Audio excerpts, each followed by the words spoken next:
మొదటి తారీఖు నాడు భారత అత్యున్నత న్యాయస్థానం సుప్రీంకోర్టు ఎస్సీల ఏబిసిడి వర్గీకరణ రాష్ట్రాలకు చేసుకోవచ్చనే విధంగా తీర్పునియడాన్ని నిరసిస్తూ ఈరోజు కేంద్ర మంత్రివర్యులు సిరాజ్ పాస్వాన్ గారు కానీ, రామ్విలాస్ అత్వాలే కానీ, బీఎస్పీ జాతీయ అధ్యక్షురాలు మాయావతి గారు కానీ, అదేవిధంగా దళిత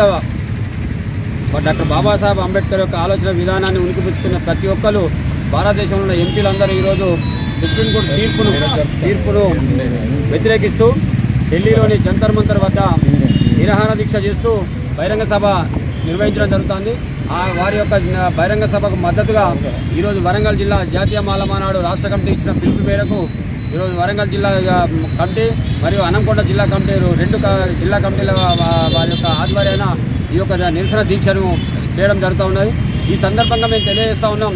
మొన్న మొదటి తారీఖు నాడు ఇచ్చిన ఫస్ట్ తారీఖు నాడు ఇచ్చిన తీర్పు అది సుప్రీంకోర్టు తీర్పు కాదు. కేవలం